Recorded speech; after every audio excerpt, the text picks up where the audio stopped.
Hello everyone, welcome back. तो दोस्तों, स्वागत है आपका हमारे इस सेशन में। तो आज आपका डे फर्स्ट का पहला सेशन है आप लोगों का मेरे अपने यूट्यूब चैनल पे। आई गेस आप लोग रेडी हैं। जैसे कि आपको आपकी स्क्रीन पे दिख रहा है, this is one of the important batch that have just initiated on my own YouTube channel. और इस बैच का नाम ही यही रखा है, JKPSI JKSSB free maths coach. Okay, and I promise you this thing, this series will be one of the revolutionary series for the complete JKSSB maths on YouTube. ठीक है, आपको कुछ नहीं करना, जितना जितना आपको पढ़ाते जा रहा हूँ बस दोस्त उतना उतना आपने उसके शॉर्ट नोट्स या फिर उसको रोज का रिवाइज करना है। हालांकि हम एक काम करेंगे, जितना छोटा छोटा पोर्शन हम आज एक दिन में कवर करेंगे उसको कोशिश करेंगे कि एंड ऑफ द लेक्चर में उसको दोबारा से रिवाइज कर लें। तो स्टार्ट करते हैं। तो देखो, आपके एकदम बढ़िया से काम किया हुआ है। मैं आपको थोड़ा सा डेमो दिखा देता हूँ। देखो, संयम सीरीज, हमारी सीरीज का नाम मैंने रखा हुआ है, एक युद्ध अपने ही विरुद्ध। ठीक है, तो shall we begin, shall we start. So how is the josh guys? एक बार प्लीज मेरे को कमेंट सेक्शन में सबके आंसर चाहिए। हाउ इज द जोश? Okay, very high sir, high sir. Okay, ठीक है सर, स्टार्ट करते हैं फिर आज के सेशन को। तो देखो, मैंने आपके लिए एकदम बढ़िया सा काम किया है। अब देखो, मैं आपको पहले एक आइडिया बता देता हूँ कि मैं करने क्या वाला हूँ, है ना। मैं आपके साथ करने क्या वाला हूँ कि क्या क्या किस तरीके से मैंने आपके लिए प्लान किया हुआ है। ठीक है, वो सारी बातें मैं आपके सामने रखता हूँ।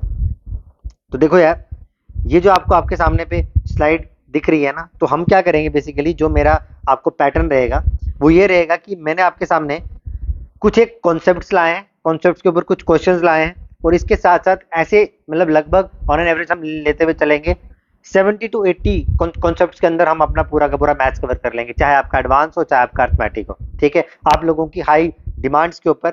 ठीक है, आप लोगों ने बोला था कि सर आपका क्या होना चाहिए कि हमको एडवांस मैथ से स्टार्ट करना है। तो ये वाली जो वीडियो है, हम स्टार्ट कर रहे हैं एडवांस मैथ्स के साथ। और एडवांस में भी कौन सा चैप्टर को स्टार्ट करें? सबसे lengthiest topic that will be geometry. क्योंकि देखो, हार्डली बहुत कम टाइम रह चुका है, हार्डली टू हाफ मतलब 2 मंथ्स लेके चलो यार, और 2 मंथ्स बहुत कम होते हैं। ठीक है, तो हम सबसे जो अभी हार्ड चैप्टर्स है ना, क्योंकि देखो जैसे जैसे टाइम बढ़ता जाएगा वैसे वैसे हमारे पास जो पढ़ने की क्यूरियोसिटी है वो कम होती जाएगी। ठीक है, तो हमारे ऊपर फ्रस्ट्रेशन आएगी, टेंशन होगी, तो नहीं पढ़ पाएंगे। इसलिए हम सबसे जो डिफिकल्ट और लेंथिएस्ट चैप्टर्स है उनको अभी फटाफट निपटा देंगे। तो will start from our geometry portion, उसके बाद फिर हम धीरे धीरे करके आगे चीजें कवर करेंगे।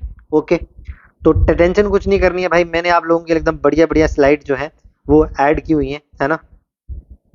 तो देखो, पहले मैं थोड़ा सा एक दो पेज ऐड कर लेता हूँ। देखो, मैं आपको पहले स्टार्ट करने से पहले मैं आपको कुछ चीज़ें बता दूं, क्या क्या चीज़ें आप लोगों को मतलब करनी है अपने एंड से, वो मैं आपको अभी स्पष्ट कर देता हूँ। देखो, रिक्वायरमेंट्स, रिक्वायरमेंट्स क्या है आप लोगों की।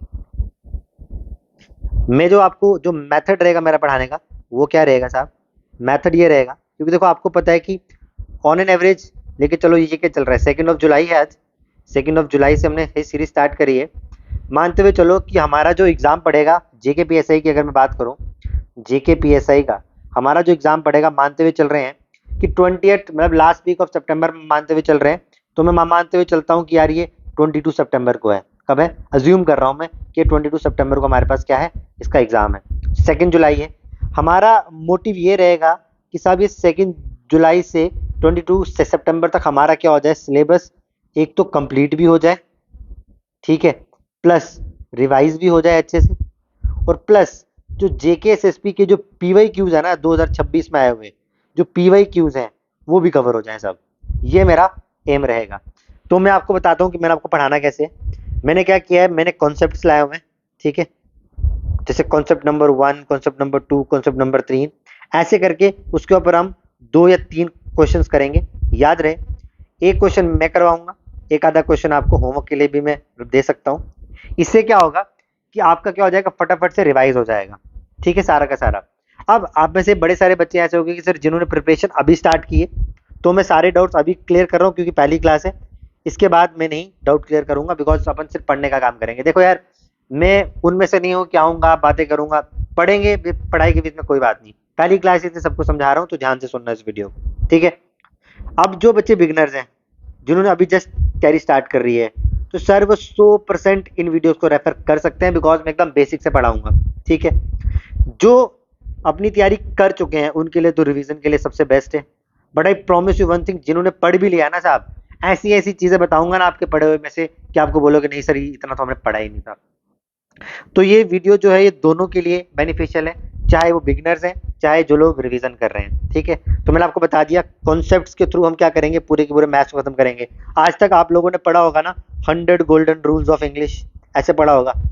अब आज मैं आपको बताऊंगा कि कैसे इन गोल्डन रूल्स ऑफ मैथमेटिक्स से हम क्या करेंगे, हमारे मैथ की लंका पार लगाएंगे। I promise you this thing. JNK में यूट्यूब चैनल पे किसी ने ये सब नहीं किया है, और ना मैं इस चीज का दावा करता हूँ। इससे बढ़िया कंटेंट, प्रिसाइज कंटेंट जो आपको चाहिए ना, प्रिसाइज प्रिसाइज कंटेंट कहीं नहीं मिलेगा आपको। बस you have to trust me. आप लोगों को बस एक चीज चाहिए, trust and your support. That's it, that's the only requirement I want from you guys. Videos आपको मिलती रहेंगी। मैंने आपको बोला अभी स्टार्टिंग है, तो स्टार्टिंग में आपको लॉन्ग वीडियोस कितनी दूंगा, एक वीक में 3, और कोशिश करेंगे एक वीडियो हम क्या करेंगे, PYQs की बात करेंगे, JKSSB के मैथ्स के। डन। तो हफ्ते में आपको 4 वीडियोस मिलेंगी। जैसे जैसे एग्जाम डेट आएगी, तो अगर लगेगा कि हमारा सिलेबस कंप्लीट नहीं हो रहा है, तो इन वीडियोस को बढ़ा दिया जाएगा। तो ठीक है, मैं मानते हुए चल रहा हूँ कि हर एक का डाउट जो है वो बढ़िया से क्लियर हो गया है। अगर क्लियर हो गया है तो शाल बी बिगन। ठीक है, तो स्टार्ट करें आज के लेक्चर को। बहुत बढ़िया, जोश भाई एकदम हाई चाहिए मुझे आप सबका, because if we are preparing for certain profession जहां पर हमारे को डिसिप्लिन एंड कंसिस्टेंसी चाहिए। ठीक है, और भाई जोश टाइप क्लास आने वाली है एकदम। तो स्टार्ट करते हैं सब। चलो देखो, ये रहा हमारा पहला, जो हम पहला कॉन्सेप्ट करेंगे। अब देखो, इससे पहले भी जो पहला वाला कॉन्सेप्ट है, इसमें जो चैप्टर 1 है, देखो चैप्टर वाइज मैंने आपको बढ़िया से बांटा हुआ है। देख रहे हो कितनी सुंदर सुंदर स्लाइडें आप लोगों के लिए हैं, पेश करी गई हैं। तो देखो दोस्त, अगर मैं आपके सामने बात करूं चैप्टर 1, मैंने क्या बोला है, कैलकुलेशन। ये जो चैप्टर 1 है कैलकुलेशन वाला है, इसके ऊपर ज्यादा ध्यान नहीं देंगे। बस आपको ध्यान में रखना है कि इस कैलकुलेशन में क्या क्या चीजें कवर करेंगे। देखो, ये जो आपके सामने स्क्रीन पे दिख रहा है ना अभी, जो आपको बोला गया है यूनिट डिजिट। ये जो यूनिट डिजिट है दोस्त, ये हमारा क्या हो जाएगा, ये हमारा एक चैप्टर है नंबर सिस्टम। क्या है ये, नंबर सिस्टम है। ये उसके साथ साथ हमारा कवर हो जाएगा, तो इसको करने की जरूरत नहीं है।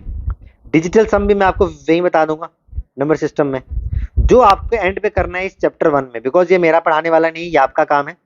सबसे पहला टास्क आपको करना है, ये स्क्वायर्स कहां तक याद होने चाहिए, अप टू 25 तक। दूसरा काम, ये क्यूब्स आपको याद होने चाहिए 15 तक। टेबल्स अप टू 25, इसको आप स्किप कर सकते हो, इसको रहने दो। सम एंड माइनस ऑन स्क्रीन, यार ये तो मैं मानते हुए चल रहा हूँ कि सबको आता है, ये भी आपके एंड से करना है। डिविजिबिलिटी रूल्स, ये भी मैं आपको नंबर सिस्टम में कराऊंगा, घबराने की बात नहीं है। शॉर्ट ट्रिक्स, चले ये तो अपन करेंगे। अप्रोक्सीमेशन भी अपन करेंगे, प्राइम नंबर्स, ये सारी चीजें मैं आपको किस में करवा दूंगा, नंबर सिस्टम में। यानी कि आपके एंड से मुझे क्या चाहिए, आपके एंड से अभी फिलहाल मेरे को ये 2 काम आपसे चाहिए। स्क्वायर्स कहां तक, 25 तक। क्यूब्स कहां तक, 15 तक। कोशिश करेंगे अगर टाइम बचा तो क्लास के एंड में इन स्क्वायर्स या फिर क्यूब्स को भी धीरे धीरे करके कुछ कुछ बात करेंगे। बाकी जो जितने भी चैप्टर 1 के कॉन्टेक्ट है, वो सारे के सारे हम नंबर सिस्टम में कवर करेंगे। ठीक है, तो चैप्टर 1 की गेम तो हमारी ऐसे ही होगी। क्लियर है बात। अब जो हमारा मेन कंटेंट है, जहां से हम अपनी पढ़ाई को स्टार्ट करेंगे, दैट इज चैप्टर नंबर 2। और आप लोगों की स्क्रीन पे most awaited chapter of this JKBSCI series, that is what, साहब ज्योमेट्री। क्या है आपके सामने, ज्योमेट्री। ज्योमेट्री की बातचीत करेंगे, बढ़िया तरीके से पढ़ेंगे, बढ़िया अंदाज से पढ़ेंगे, है ना। तो मैं आप लोगों के लिए जरा पेन चेंज कर लेता हूँ, ज्योमेट्री की बातचीत करेंगे। देखो भाई, अब ज्योमेट्री में जो सबसे पहला कॉन्सेप्ट हमको देखना है, दैट इज कॉन्सेप्ट नंबर 2। उसको हमने देखना है, इंपॉर्टेंट पाइथागोरियन ट्रिपलेट्स। किसकी बातचीत करेंगे, इंपॉर्टेंट पाइथागोरियन ट्रिपलेट्स की बातचीत करेंगे। डन है, यहां तक कोई दिक्कत तो नहीं, ओके। एक सेकंड रुकना, हाँ जी। तो अब देखो, इंपॉर्टेंट पाइथागोरियन ट्रिपलेट्स। अब सबसे पहले तो यार ये जानती है पाइथागोरियन ट्रिपलेट्स है क्या। तो देखो यार, ये जो पाइथागोरियन ट्रिपलेट्स है ना, ये कुछ नहीं है। जैसे फॉर एग्जांपल आप लोगों को पता है, ये मैंने आपके सामने क्या क्या बना रहा हूँ, एक राइट एंगल ट्राइंगल का निर्माण कर रहा हूँ, देखना ध्यान से। ये मैंने आपके सामने क्या बनाई, एक राइट एंगल ट्राइंगल बना दी। ठीक है, ये मैंने क्या बना दी, एक राइट एंगल ट्राइंगल बना दी। ये मान लो ये 90 डिग्री है। अब आप सबको पता है कि अगर ये वाला जो एंगल, देखो ये हम ट्रिग्नोमेट्री में पढ़ेंगे, 90 डिग्री के अलावा ये वाला एंगल मैं मानता हूँ अगर ये कांस्टेंट है, तो इसके हिसाब से ये क्या होता है, बेस जहां पर भी 2 एंगल बने, ये वाली साइड परपेंडिकुलर और हाइपोटेन्यूज सबसे बड़ी साइड ऑफ द ट्राइंगल। तो इस ट्राइंगल में आपको पता है कि क्या होता है, पीजीटी लगती है, पाइथागोरस थ्योरम होता है। पाइथागोरस थ्योरम इसमें फॉलो होती है। तो सेट ऑफ ऐसे 3 नंबर जो इस पाइथागोरस थ्योरम को सेटिस्फाई करते हैं ना, उसको अपन क्या बोलते हैं, पाइथागोरियन ट्रिपलेट्स। तो पाइथागोरियन ट्रिपलेट्स कुछ नहीं है, ये है साहब set of 3 numbers, set of 3 numbers satisfying Pythagoras theorem. उसको अपन क्या बोलते हैं, पाइथागोरियन ट्रिपलेट्स। अब देखो यार, ये कुछ पाइथागोरियन ट्रिपलेट्स है जो आपको ऐसे लर्न करने हैं, वो आपको दिमाग में होने चाहिए, बिकॉज अगर ये दिमाग में नहीं होंगे तो थोड़ी सी दिक्कतें आ सकती हैं, है ना। देखो सबसे इंपॉर्टेंट पाइथागोरियन ट्रिपलेट, सबसे बेसिक वाला, वो आपको याद रखना है 3 4 और 5। कौन सा? 3 4 और 5 वाला। डन। थोड़ा हाइलाइटर चेंज करते हैं ना थोड़ा, ताकि पता भी तो लगे।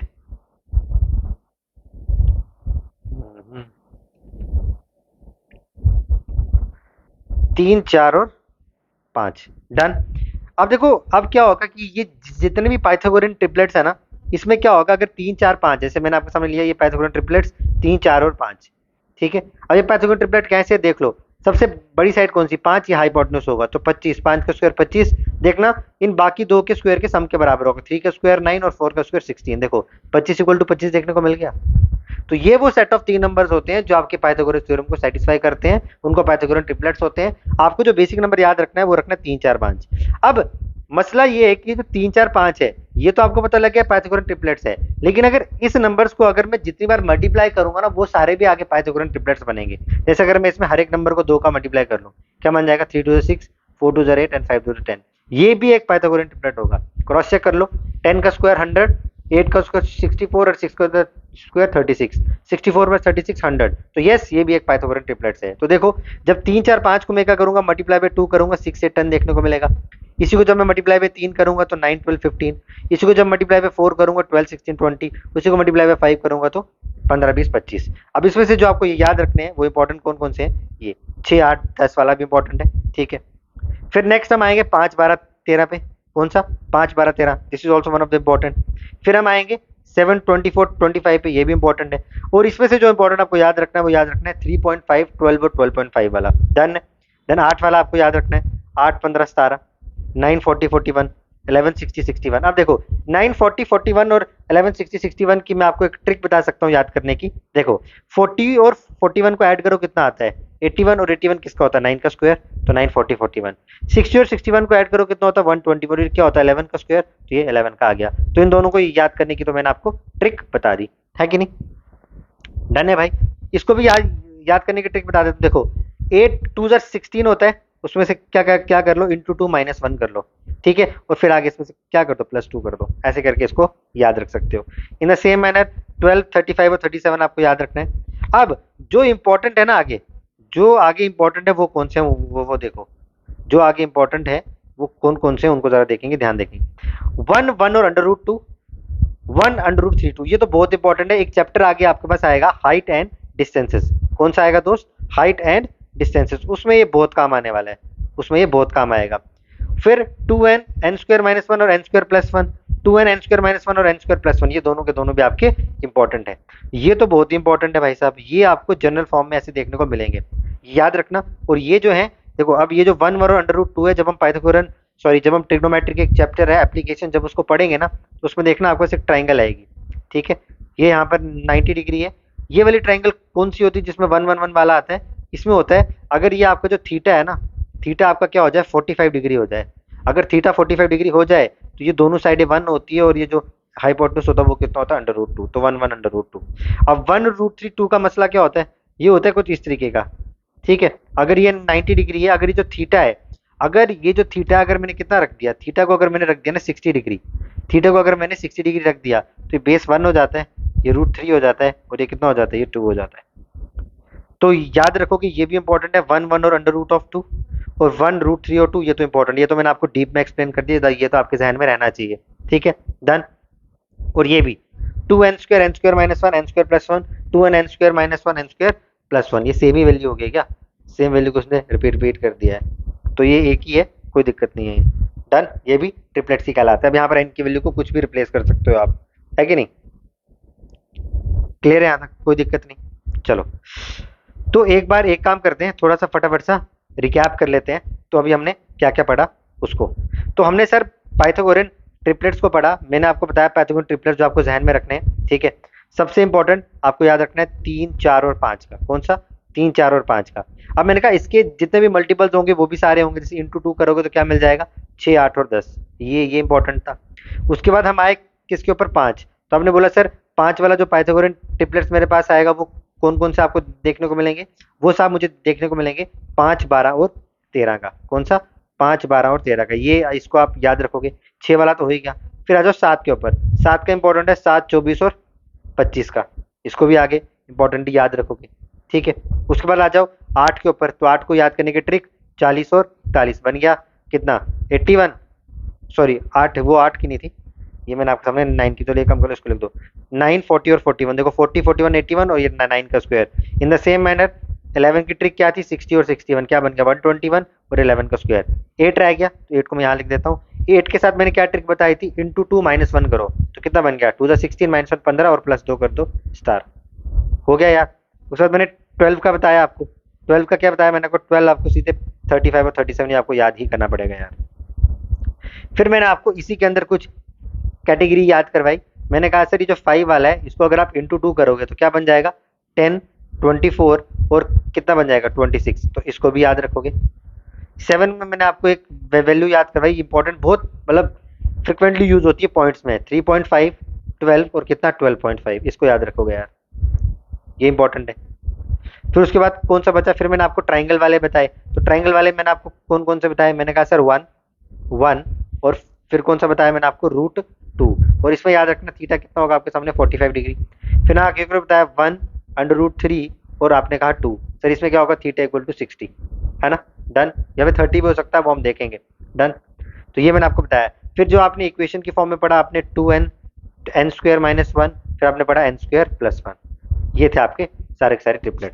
तो याद हो गए सारे के सारे। चलो अगर याद हो गए हैं, आप इसी के बेसिस पे कुछ क्वेश्चन सॉल्व करते हैं। जो कॉन्सेप्ट पढ़ा, देखो इसलिए बोल रहा हूँ मजेदार सीरीज है सर, जो पढ़ा उसी को यहाँ पर अप्लाई करना सिखाऊंगा, इसलिए बोल रहा हूँ कि स्टार्टिंग से लेके सेशन तक बने रहो, आपको मजा आ जाएगा। पूरे के पूरे सेशन में ना आपको मजा ही आ जाएगा, मजा ना आया तो कहना। देखो यहाँ पर क्या बोल रहे हैं, 12√3, 3.5√3। मुझे एक चीज बताओ, यहाँ से मैंने आपको अभी एक ट्रिपलेट याद कराया कि सर 3.5, 12 और 12.5 का एक ट्रिपलेट होता है। और मैंने आपको एक चीज और बताई कि इस नंबर में अगर आप किसी का भी मल्टीप्लाई कर रहे हो, वो भी आगे क्या बनता है, ट्रिपलेट ही बनता है। तो इन्होंने कुछ नहीं किया, मल्टीप्लाई पे क्या किया है, √3 तो किया है, तो ये क्या बन गया 3.5√3, ये क्या बन गया 12√3, तो ऑब्वियस सी बात है ये क्या बनेगा 12.5√3। ये साइड है, ये भी है, तो बाकी जो पूछी थी वो कौन सी होगी, तो इसका आंसर कितना आ गया 12.5√3। बोलो हाँ, क्लियर है यहाँ तक। चलो ये इंपॉर्टेंट है बिकॉज यहाँ से मैंने आपको एक कॉन्सेप्ट सिखाना है। देखो 14, 21, अब एज सच 14 और 21 मेरे को जहन में नहीं है, तो आप क्या करोगे, सिंपली इनकी रेशियो निकालोगे, जो वैल्यूज गिवन है ना, क्योंकि आपस में देखो कट हो रही है। कितने सर, 7 2 14 और 7 3 21। याद रखोगे आपने किससे किया है डिवाइड, 7 से किया है, तो आपकी ये जो रेशियो बन के आई 2, 3। तो याद करो 2, 3 का कोई मेरे पास है क्या ट्रिपलेट, हमने कोई पढ़ा अभी 2 और 3 वाला नहीं ना पढ़ा। तो आप सिंपली इसको हाइपोटेन्यूज की वैल्यू निकाल सकते हो। देखो हाइपोटेन्यूज बराबर होता है √ऑफ किसके बराबर, perpendicular square plus base square के बराबर। तो वैसे हाइपोटेन्यूज निकाल दो, तो √ऑफ 4, 2 का स्क्वायर और 3 का स्क्वायर 9, तो कितना आ गया √ऑफ 13। अब इसका वैल्यू क्या, इसका आंसर क्या √13 लिखोगे, नहीं। अब यहाँ पर इंपॉर्टेंट पॉइंट है, उसको याद रखना, जिससे आपने यहाँ पर डिवाइड किया है ना, तो बाद में जो आपका आंसर आया उतनी वैल्यू से उसको क्या कर दोगे, मल्टीप्लाई। अगर आपने पहले वैल्यू में जो ओरिजिनल वैल्यूज है उसमें आपका अगर आपने डिवाइड किया है, तो आंसर में उसका क्या करोगे, मल्टीप्लाई। अगर आपने ओरिजिनल वैल्यूज में मल्टीप्लाई किया है, तो आंसर में आप क्या करोगे, उसका डिवाइड करोगे। बस इतनी बात को याद रखना, ताकि इससे क्या हो जाता है, न्यूट्रलाइज हो जाता है, 7 का डिवाइड 7 का मल्टीप्लाई, तो इक्वेशन चेंज नहीं हो रही। तो बात समझ में आ गई। तो कितना था आपके पास 13, आपने किससे किया था डिवाइड, तो उसको आपने क्या करना है 7 से। तो ये जो तीसरी साइड आपके पास कौन सी होगी, 7/√13। बोल बात समझ में आई कि नहीं आई, इंपॉर्टेंट कॉन्सेप्ट था। ठीक है, मजा आ रहा है, मजा आएगा सर, ऐसा हो ही नहीं सकता कि मजा ना आए। ठीक है, बढ़िया से पढ़ाऊंगा यार, दिक्कत की कोई बात ही नहीं है आपको। ठीक है, चलो अब देखो ये क्वेश्चन है, इसको कैसे करेंगे। अब बोलोगे सर देखो 42√3, 42√3, इसकी पहले मैं क्या लिख रहा हूँ, रेशो, और क्या 18√7। सबसे पहले तो देखो ये दोनों किसके मल्टीपल्स हैं, देखो 6 3 18 और 6 कितने सर, 6 7 42। सबसे पहले आपने क्या किया, डिवाइड बाई 6 किया। ठीक है, अब क्या बचा, √3 और √7। देखो अगर आपको नहीं पता तो मैं बता दूं, √7 मल्टीप्लाई बाई √7 क्या होता है, हमेशा 7 होता है। बिकॉज रूट क्या हो जाता है, पावर 1/2 1/2 1 हो जाती है, तो इसका आंसर क्या होगा 7। तो 7 को आप चाहे तो √7 के साथ कट कर सकते हो, कितने सर, √7 सर। तो देखो अगर यहाँ पर 7 है और यहाँ √7 है, तो क्या ये 1 और यहाँ में क्या लिख दूं, √7 लिख दूं, बोलो हाँ है ना। तो आपने किया क्या यहाँ पे, आपने यहाँ पर किया क्या, मुझे बस इतनी बात बता दो। यहाँ भी आपने क्या किया, डिवाइड बाई √7 ही तो किया। सेम सिमिलर √3 वन जर, और इसको भी आपने क्या लिख दिया, √3, और आपने क्या किया, डिवाइड बाई √3 भी किया। यहाँ पर आपने 3 ऑपरेशंस लगाए हैं। अब आपके पास जो वैल्यू मिली वो कौन सी मिली, √7:√3 मिली। अब लगा दो इसमें, आपको निकालना क्या है, निकालना आपको यही तो है, परपेंडिकुलर निकालना है। ठीक है, अगर ये √7 है और ये √3 है तो हाइपोटेन्यूज आपके पास कितना है, √7, तो हाइपोटेन्यूज का स्क्वायर, ठीक है, इक्वल टू कितना, √3 का स्क्वायर प्लस परपेंडिकुलर का स्क्वायर। तो ये 7 माइनस का 3, ये उधर जाकर अंडर रूट हो जाएगा, इक्वल टू पी का स्क्वायर। तो कितना आ गया, 4 अंडर रूट, तो पी इक्वल टू कितना आ गया, 4, और √4 कितना होता है, 2, तो परपेंडिकुलर की वैल्यू कितनी आ गई, 2। तो क्या यही इसका आंसर आएगा, नहीं बाबू, मैंने क्या बोला था, जितनों का डिवाइड करो उतना का मल्टीप्लाई करोगे। तो सबसे पहले तो 2 का मल्टीप्लाई 6 में कितना हो गया, 12, √7 और √3 कितना होता है, √21, तो 12 √21 आपका आंसर आ जाएगा। कितना आंसर आ जाएगा, 12 √21 आपका इसका आंसर बन जाएगा। प्रोसीजर समझ में आ गया। तो ये था हमारा कॉन्सेप्ट नंबर 1, जहां पर हमने बात करी किसके बारे में, पाइथागोरियन ट्रिपलेट्स के बारे में, और उसके रिलेटेड क्वेश्चंस को भी डील किया। अब बढ़ते हैं आगे। अब ये क्वेश्चन है, इसको भी अपन वैसे ही करेंगे। हालांकि ये जो क्वेश्चन है ये आपका क्या है, ये वाला जो क्वेश्चन है ये आपके एक एप्लीकेशन ऑफ ट्रिग्नोमेट्री में हाइट एंड डिस्टेंस के सवाल हैं, लेकिन मैंने वो भी यहाँ पर लगाया है बिकॉज कॉन्सेप्ट यही लगेगा उसमें, पाइथागोरियन ट्रिपलेट्स ही। देखना क्वेश्चन क्या इजी हो जाएगा, पढ़ना ध्यान से। कह रहा है, a ladder 15 metre long is placed in a room so as to reach a point 14.4 metre high on a wall. Ladder कितनी है, 15 मीटर लॉन्ग है, उसको आपने प्लेस किया एक रूम में ताकि वो 14.4 मीटर हाई वॉल तक आप पहुंच सको। And on turning the ladder over to the opposite side, आपने क्या कर दिया, लैडर को फिर आपने अपोजिट साइड में कर दिया। The wall without moving the base it reaches a point 4.2 metre high, और वो कहां तक पहुंची, 4.2 मीटर हाई में। निकालना क्या, what is the breadth of the room, कि भाई साहब आप लोग मेरे को बताओ कि जो रूम की ब्रेथ है वो कितनी होगी। ठीक है, यही क्वेश्चन आपके पास। मैं कहा सर कोई दिक्कत नहीं है, कर लेंगे। सबसे पहले तो फिगर बनाओ। क्या बोल रहे हैं, लैडर 15 मीटर लॉन्ग। ऑब्वियस सी बात है, जब आपने एक सीढ़ी को रखा तो वो हमेशा आप क्या करोगे, स्लांटिंग साइड में होगी। ठीक है, तो अगर मान लो ये मेरे पास, सुनना ध्यान से, अगर ये मेरे पास कोई भी एक पर्टिकुलर दीवार है ना, अगर ये दीवार है तो जो आपके पास सीढ़ी रहेगी, ठीक है, ये मान लो मैं कहता हूँ कि ये मेरे पास क्या है, ये मेरे पास बेस आ गया। क्या आ गया, ये मेरे पास बेस है। तो ये जो आप सीढ़ी रखोगे वो कैसे रखोगे, ऐसे ही तो रखोगे। ये आपने क्या कर दिया, एक सीढ़ी रख दी, और इसकी जो हाइट है वो कुछ बड़ी है और अगले वाली की हाइट कितनी छोटी है, तो इसको मैं ऐसे बना देता हूँ, ये छोटी हाइट वाला। और आपने क्या बोला कि 14.4 मीटर हाई बॉल के बाद आपने लैडर को टर्न कर दिया अपोजिट साइड में, तो ऑब्वियस सी बात है ये लैडर को आपने टर्न कर दिया यूं इस तरह, यूं इस तरह अपोजिट साइड में, बन गया। चलो, आपने कहा सर बहुत बढ़िया, आपने तो हमें बता दिया। तो इसकी जो हाइट है वो कितनी गिवन है सर, ये है 14.4 मीटर, और ये कितना है, 4.2 मीटर। लेडर की लेंथ कितनी है, 15 मीटर लॉन्ग। अगर ये 15 मीटर है तो भाई साहब ये भी कितना ही होगा, 15 मीटर। निकालना क्या है, ब्रेथ ऑफ द रूम, ये वाली चीज आपको निकालनी है सर, ये पूरा। ठीक है, मैं कह रहा हूं पहले आप इसको निकाल लो और इसको निकाल लो, आंसर आ जाएगा। अब निकालेंगे कैसे, अब देखो कोई भी पॉइंट जो ग्राउंड में है वो आपस में क्या होगा, 90 डिग्री में ही होगा, है कि नहीं। अब 15 और 14.4 है, अब यहाँ पर अब अगर आप वो लगाओगे हाइपोटेन्यूज को स्क्वायर पर, बड़ा टाइम लग जाएगा। अब इसको सीखना जरा, इस मेथड को कैसे, अभी हमने पाइथागोरन ट्रिपलेट सीखे। अब मुझे नहीं पता कि ये क्या ट्रिपलेट है, बट मैंने आपको एक चीज बताई कि रेशियो निकाल लो, 15:14.4 निकाला आपने। ठीक है, लिख दिया। आपने देखा ये किससे जा रहा है, आपने कहा सर ये जा रहा है, अगर मैं इसको डिवाइड बाई 3 करूं तो 3 कितने सर, यहाँ पे लिखते जाना, डिवाइड बाई 3 कर रहे हैं। 3 5 सर, 3 कितने सर, 3 8 सर, 3 4 12, 3 8 24, तो कितना आ गया, 4.8 आ गया। बोलो हाँ है ना। अब 5 और 4.8 का भी मेरे पास कोई ऐसा ट्रिपलेट है नहीं, बट मुझे याद आ रहा है एक ट्रिपलेट है यार। देखो 5 में देखो आपको बस दिमाग लगाना है कि क्या जो आपने ट्रिपलेट पढ़े है ना उसी को आपको उसमें कन्वर्ट करना है। 5 से कोई बन सकता है, 5 से 25 बन सकता है, और 25 का मेरे पास एक ट्रिपलेट है 7 24 25। तो एक काम करता हूँ, अगर मैं इसको मल्टीप्लाई बाय 5 करवा दूं, याद रखना क्या कर रहा हूँ, मल्टीप्लाई बाय 5, तो ये बन जाएगा मेरे पास 25। जब 4.8 का आप मल्टीप्लाई बाय 5 करोगे तो कितना हो जाएगा, 8 5 40, 0 4 कैरी, 24, कितना बन गया 24। देखो 7 24 25 का ही था ना ट्रिपलेट, तो क्या आ गया, 25 और 24 आ गया। तो यहां से आपको एक चीज पता लग गई कि जो आपका ट्रिपलेट है वो कौन सा आ रहा है, 7 24 और 25 का ट्रिपलेट है कि नहीं। यानी जो तीसरी साइड रही होगी वो 7 रही होगी, तो क्या आपका आंसर 7 रहेगा। देखो 25 24 तो आ गया, बट क्या आपका आंसर 7 रहेगा, नहीं। मैंने क्या बोला था, जो डिवाइड किया है उसको मल्टीप्लाई करोगे, और जो मल्टीप्लाई किया उसका आप क्या करोगे, डिवाइड करोगे। बोलो हाँ या ना भाई, बोलो यार। ठीक है, तो जो डिवाइड किया उसको मल्टीप्लाई करेंगे, और जो मल्टीप्लाई किया उसको करेंगे डिवाइड। तो 7 × 3/5 कितना हो जाएगा, 21/5, तो इसको आप पॉइंट में लिखोगे 5 4 20, तो कितना आ रहा है 4.2। कितना आ रहा है 4.2। तो आपको पता लगेगा सर ये वाली जो साइड है वो कितनी है 4.2 मीटर है। अब यार ये देखो ये सिंपल है, 15 और 4.2, तो देखो आपके पास जो साइड बनी वो कितनी बनी 15, 14.4 और 4.2। अगर ये 15 ये 4.2 है तो ऑब्वियस बात है ये भी बचा हुआ कितना होगा, इसको निकालने की जरूरत ही नहीं है, तो सेम है, ये 14.4 रहा होगा। अभी आपको इसका क्या निकालना था, लेंथ निकालना, तो कितना आ गया, ये आ गया 14.4 प्लस 4.2। तो इसको अगर आप सॉल्व करोगे तो सब बन जाएगा 18.6 मीटर। क्या बन जाएगा 18.6 मीटर। तो आपका जो फाइनल आंसर रहेगा वो रहेगा 18.6 मीटर। बोलो हाँ। समझ में आ गया, बढ़िया सवाल था। तो देख लो इसकी एप्लीकेशन, अभी आप इस चीज को बड़े हल्के में लेते हो, पाइथागोरियन ट्रिपलेट है याद करना है, बट इसकी बहुत एप्लीकेशन है। मैं यहाँ पर आपको बेशक प्रिसाइज करवा रहा हूँ, लेकिन आपको मैं बढ़िया से करवा रहा हूँ कि भाई कुछ ना छूटे आप लोगों का। डन। तो लेट्स मूव ऑन हमारे नेक्स्ट नेक्स्ट क्वेश्चन पे। देखो सेम टाइप का क्वेश्चन है। अब ये वाला क्वेश्चन मैंने आपको क्या बोला, कुछ कॉन्सेप्ट मैं कराऊंगा, कुछ क्वेश्चन आपको होमवर्क के लिए दूंगा। फिर जो क्वेश्चन होमवर्क का नहीं होगा आप मुझे कमेंट सेक्शन में बताना, फिर अगर नहीं होगा तो उसका सोल्यूशन अपन डिस्कस कर लेंगे। अच्छा एक चीज और, अब आपको डाउट्स वगैरह कहाँ पूछने हैं, तो वो भी मैं आपको बता दूं। मेरा इंस्टा अकाउंट है, ठीक है, जब आप मेरा यूट्यूब चैनल खोलोगे ना, उसमें अटैच होगा मेरी इंस्टा की लिंक। क्या है, मेरा इंस्टा अकाउंट की लिंक है।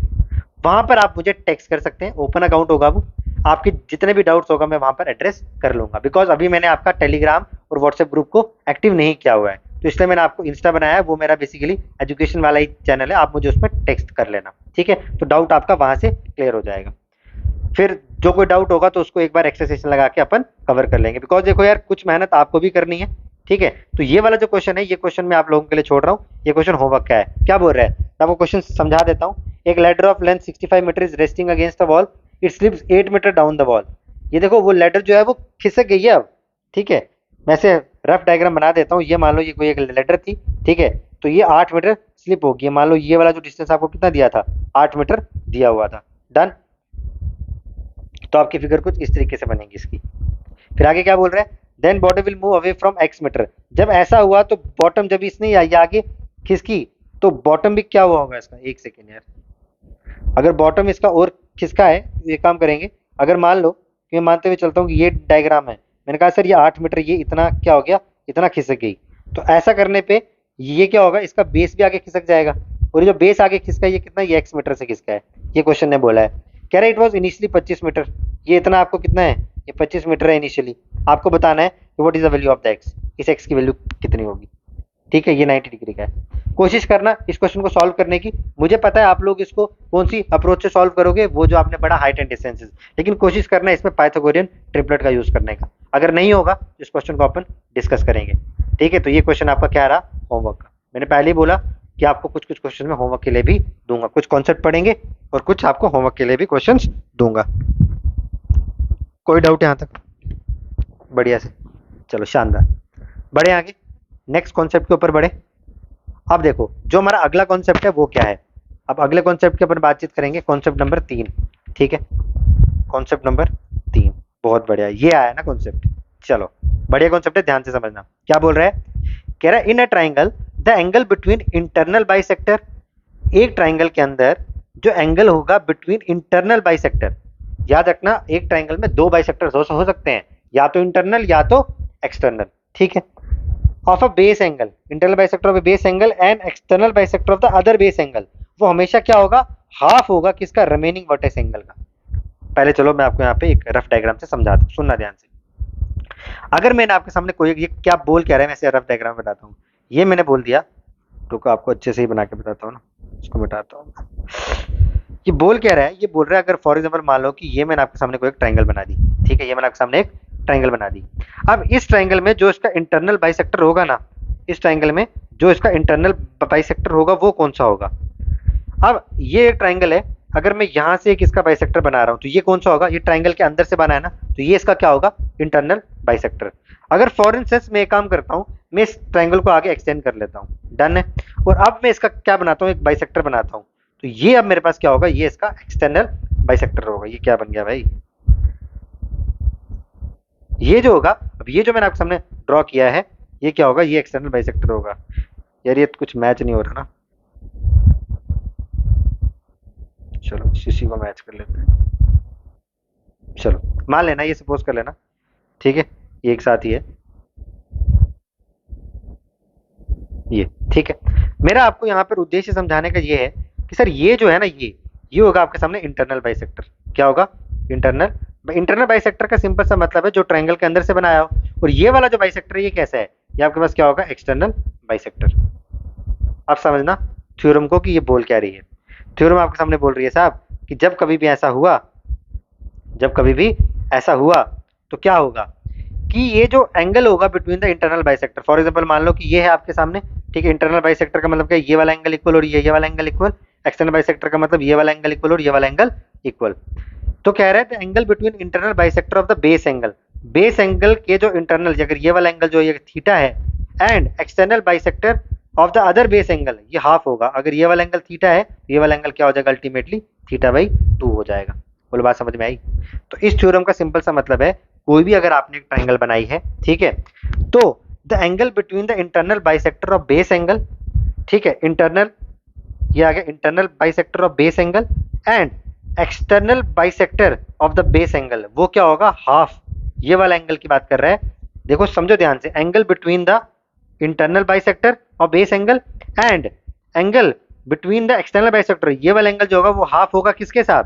ये एंगल आपका हाफ होगा आपके रेस्ट ऑफ द जो पीछे वाला एंगल है, रिमेनिंग वर्टेक्स एंगल का। तो यानी सिंपल सी बात है, ये एंगल थीटा बाई 2 होगा अगर ये एंगल थीटा है। ये आपकी थ्योरम बोल रही है। तो यही आपको यहाँ पर बताया भी है।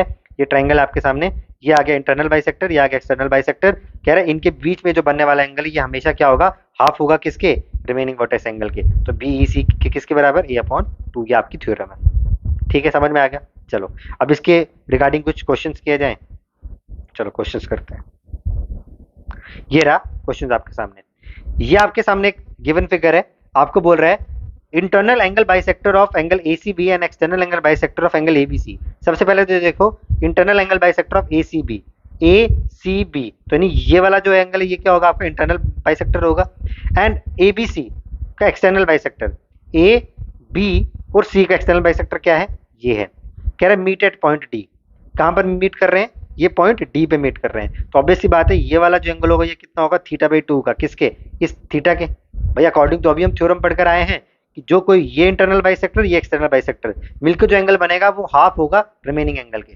क्लियर है बात? अब आपको क्या निकालना है? Find angle BDC। BDC theta by 2 आपको निकालने को बोल रहा है। लेकिन देखो ये हम तभी निकाल पाएंगे ना जब हमको पास क्या होगा? जब हमारे पास ये थीटा होगा। थीटा बाई 2 तो हम तभी निकाल पाएंगे जब मेरे पास वैल्यू ऑफ थीटा होगी। तो वैल्यू ऑफ थीटा अपन निकालेंगे कैसे?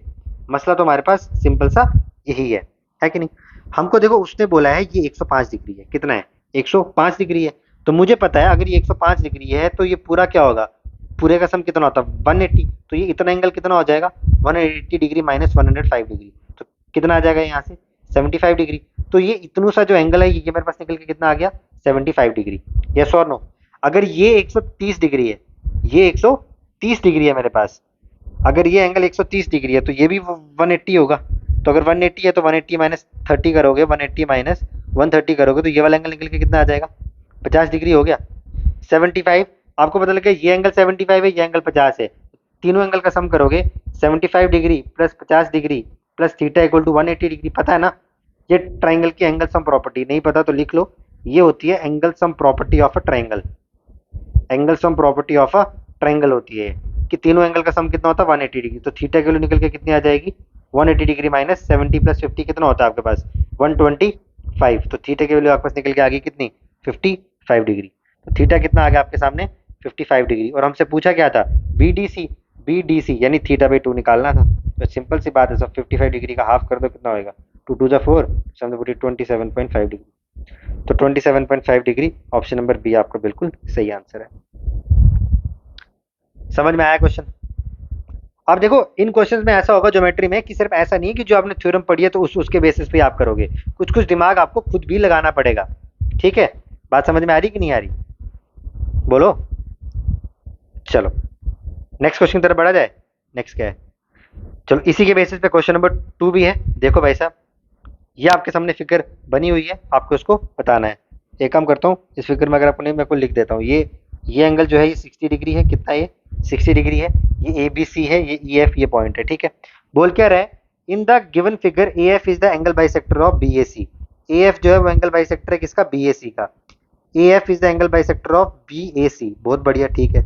और सी डी जो है एक्सटर्नल एंगल बाइसेक्टर है किसका, बी सी ए का। सी डी जो है वो किसका है, बी सी ए का एक्सटर्नल बाइसेक्टर है, बिल्कुल सही सही बात है। अगर ये इंटरनल बाइसेक्टर, सुनना ध्यान से, आपको क्या बोला गया, ए एफ अगर इंटरनल बाइसेक्टर है और सी डी अगर आपके पास क्या है, एक्सटर्नल बाइसेक्टर, तो भाई मुझे तो इन दोनों को मिलाना है ना भाई, ठीक है, मुझे क्या करना है, इन दोनों को मिलाना ही तो है। तो इसको एक्सटेंड कर देंगे, तो जब हम इसको एक्सटेंड करेंगे तो ये कहीं जाके मिलेगा यहाँ पे, ठीक है। तो ऑब्वियस सी बात है, देखो इंटरनल बाइसेक्टर और एक्सटर्नल बाइसेक्टर जो एंगल मिलेगा वो रेस्ट ऑफ द एंगल से क्या होगा, हाफ होगा। अगर ये थीटा है तो ये वाला एंगल क्या होगा, थीटा बाई 2 होगा, यस और नो। और आपको निकालना क्या है, वैल्यू ऑफ थीटा आपको निकालने को बोल रहा है, वैल्यू ऑफ थीटा आपको निकालने को बोल रहा है। बोलो, कोई दिक्कत नहीं है। देखो अब देखो, बड़ा इजी सवाल है यार, अगर ये एंगल थीटा है तो वर्टिकली अपोजिट एंगल से क्या ये वाला एंगल भी थीटा हो जाएगा, बोलो हाँ है ना, बिल्कुल सही बात है। अगर ये एंगल थीटा है तो वर्टिकली अपोजिट एंगल ये भी थीटा हो जाएगा।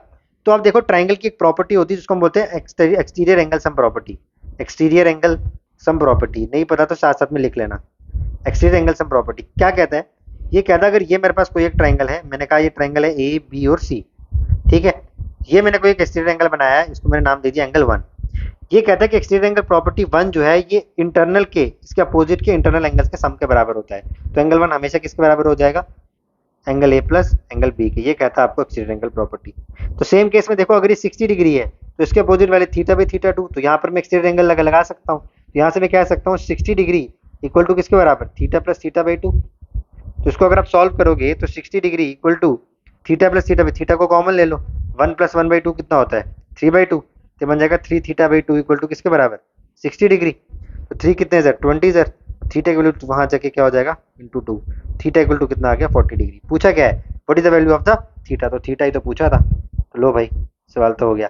टेक्निकली ये क्वेश्चन मुझे आपको होमवर्क में देना था, लेकिन मुझे ऐसा लगा कि आप बोलोगे सर जो मुश्किल सवाल है वो आप होमवर्क दे देते हो, है ना, खुद करवाते नहीं, इसलिए मैंने आपको बताया। तो इसमें से अगर आपको ये चीज़ नहीं पता थी एक्सटीरियर एंगल प्रॉपर्टी वाली, तो प्लीज़ इसको अपनी अपनी कॉपीज पे नोट डाउन कर लेना। मैं इसको एकदम अलग से बॉक्स में हाईलाइट आपको करवा देता हूँ, एक सेकेंड वेट, ये मैं आपको अलग से बॉक्स में हाईलाइट कर देता हूँ, इसको आप प्लीज़ नोट करके लिख लेना। डन है, ये आपका हो गया। कितने कॉन्सेप्ट पढ़ लिए साहब हमने, 3 कॉन्सेप्ट पढ़ लिए, तो बढ़ा जाए आगे कॉन्सेप्ट नंबर 4 की तरफ। वेरी इंपॉर्टेंट कॉन्सेप्ट, बड़े क्वेश्चन देखने को मिलते हैं बट पता नहीं लगता कि ये कॉन्सेप्ट कहाँ यूज हो रहा है, ठीक है, बहुत बढ़िया।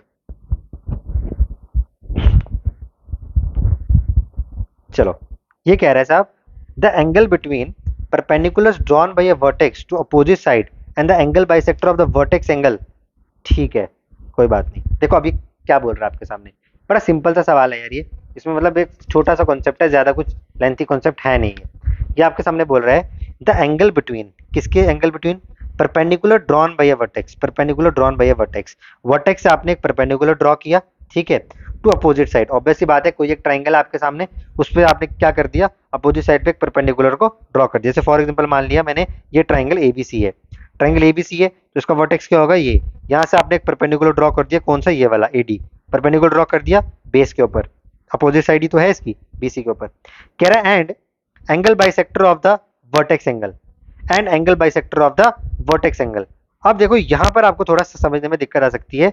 एक उसने बोला कि वर्टेक्स से आपने क्या कर दिया, परपेंडिकुलर ड्रॉ किया, वो आपने एडी ड्रॉ कर दिया, ठीक है, यहाँ पर मैं लिख देता हूँ वर्टेक्स तक पोजिंग, ये है आपका एडी की बात कर रहा है। कह रहा है and angle bisector of the vertex angle, vertex angle, अगर ये वर्टेक्स एंगल है तो इसका एंगल बाइसेक्टर क्या है, यहाँ पर एंगल बाइसेक्टर है ए, ठीक है।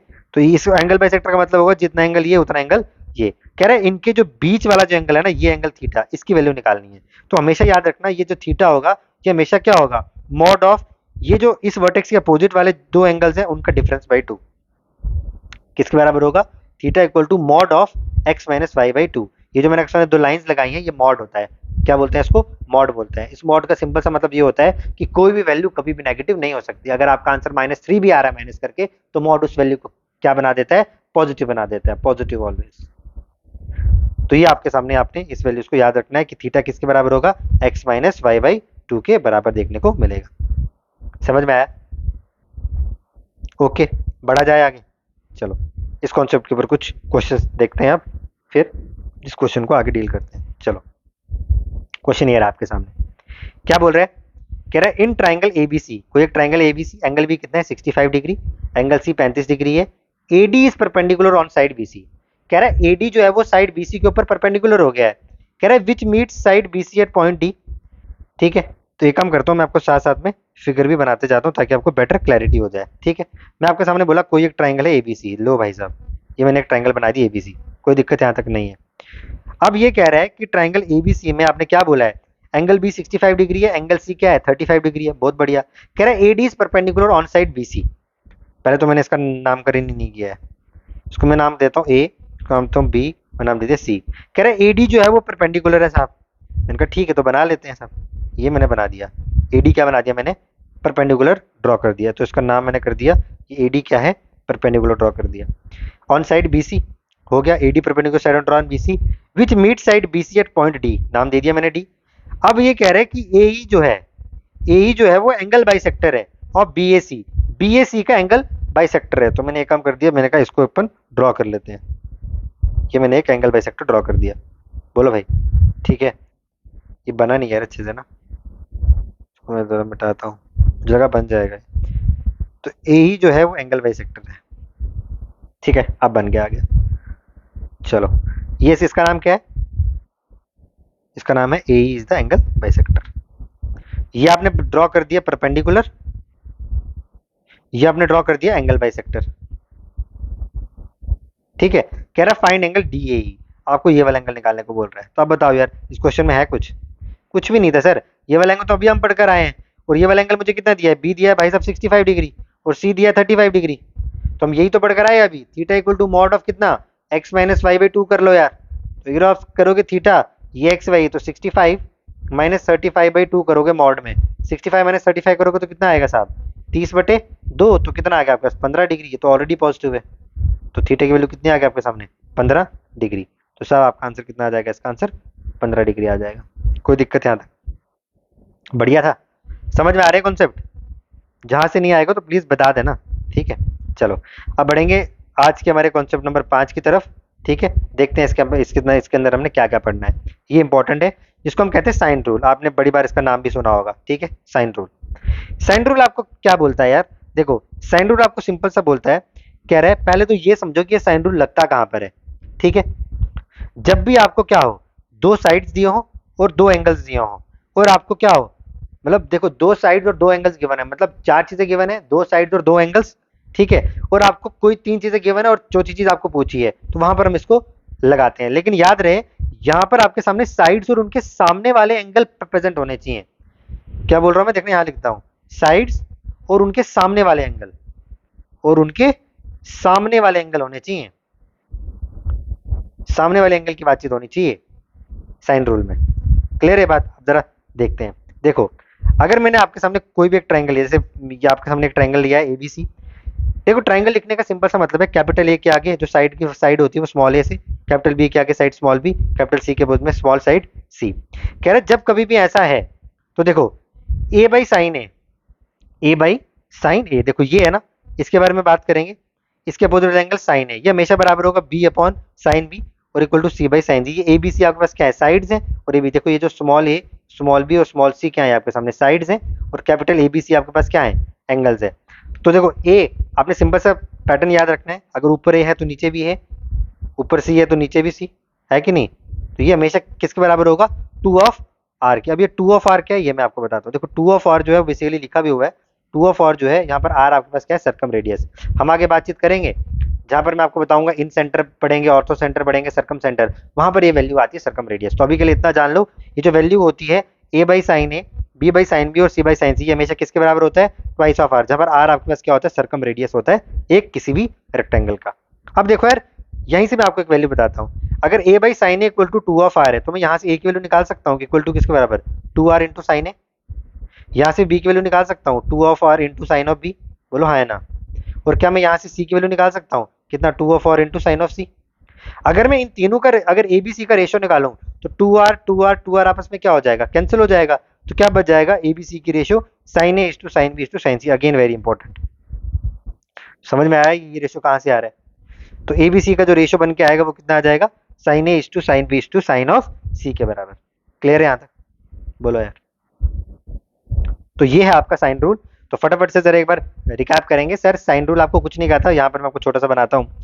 साइन रूल कहता है कि कोई भी मेरे पास एक ट्राइंगल है, कोई ए बी सी नाम की, तो सबसे पहले नेमिंग देख लो। ए के अपोजिट स्मॉल है, बी के आगे स्मॉल बी, सी के आगे स्मॉल सी। तो ये कहता है तो ए बाई साइन ए हमेशा बराबर होगा किसके? बी बाई साइन बी के। और ये भी बराबर होगा किसके? सी बाई साइन सी। और ये दोनों के तीनों के दोनों किसके बराबर होंगे? 2 ऑफ आर, जहां पर आर आपके पास क्या है? Circum radius.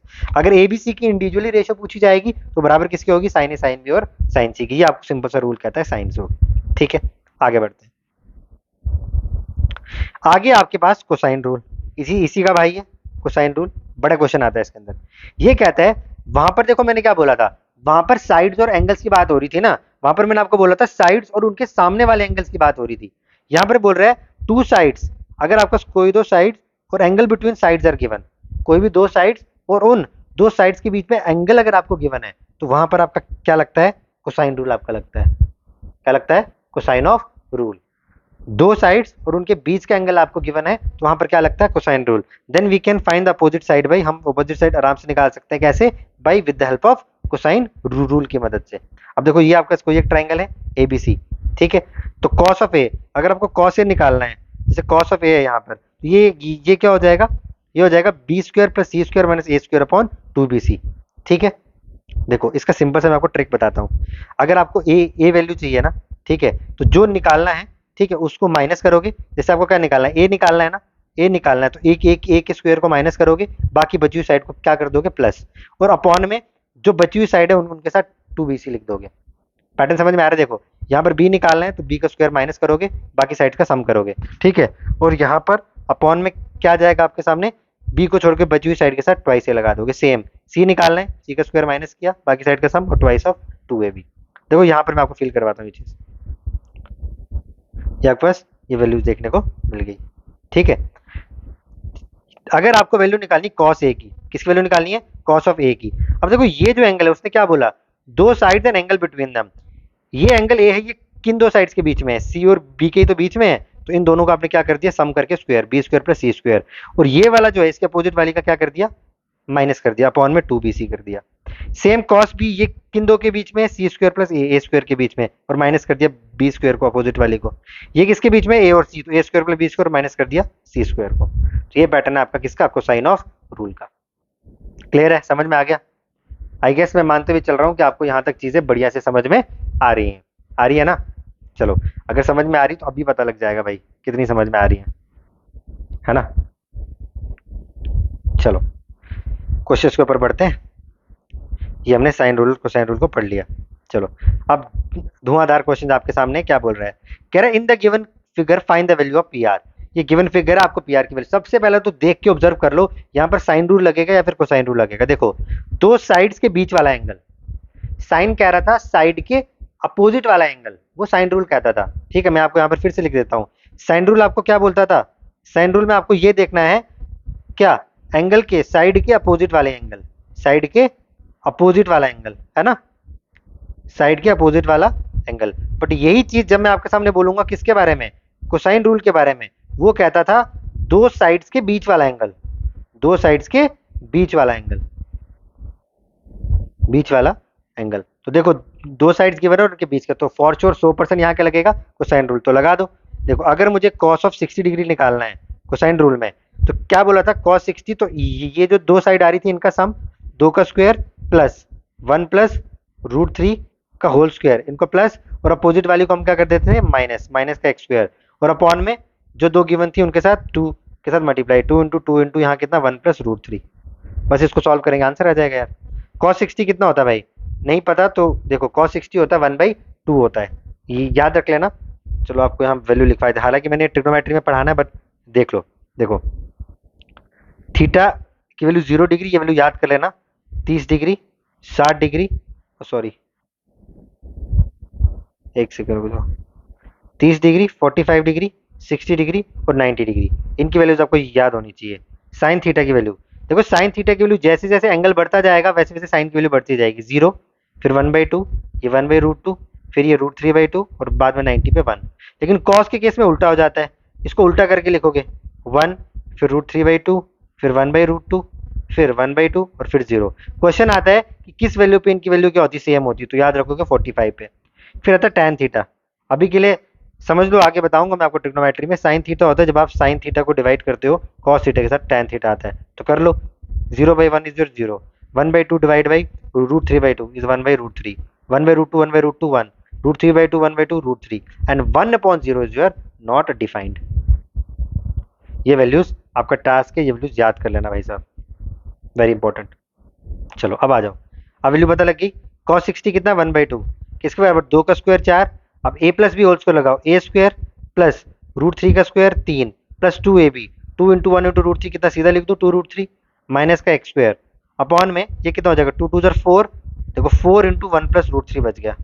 देखो इस दो से पहले इस दो को निपटा दो, ठीक है। यहाँ क्या बच गया, 4 प्लस 1 5, 5 और 3 8, है ना। आपके पास बच गया 8 प्लस 2√3 माइनस का एक्स स्क्वायर अपॉन में ये कितना बच गया, 2 प्लस 2√3, इसको मैंने खोल दिया इक्वल टू 1 के बराबर। ये वहाँ जाके क्या हो जाएगा, क्रॉस मल्टीप्लाई। तो आपने बोला 8 प्लस 2√3 माइनस का एक्स स्क्वायर इक्वल टू किसके बराबर, 2 प्लस 2√3। अब देखो ये भी प्लस का ये भी प्लस का है, तो ये उधर जाके माइनस का हो जाएगा, तो मैं यहीं पे इसको कैंसिल कर सकता हूँ, खत्म हो गया। अब एक्स स्क्वायर को वहाँ ले जाओ, पॉजिटिव हो जाएगा, 8 minus 2 equal to x square. तो एक्स स्क्वायर की वैल्यू कितनी आ गई, 6, पूछा क्या था एक्स, ये हो जाके क्या हो जाएगा, √6। तो क्या आंसर आएगा आपके पास, √6 आपको आंसर देखने को मिल गया। था नहीं बढ़िया सवाल, मतलब थोड़ी सी कैलकुलेशन है, लेकिन भाई साहब कॉन्सेप्ट वही है सारा का सारा, क्लियर है। चलो आगे बढ़ते हैं। नेक्स्ट क्वेश्चन आप लोगों की स्क्रीन पे ये रहा।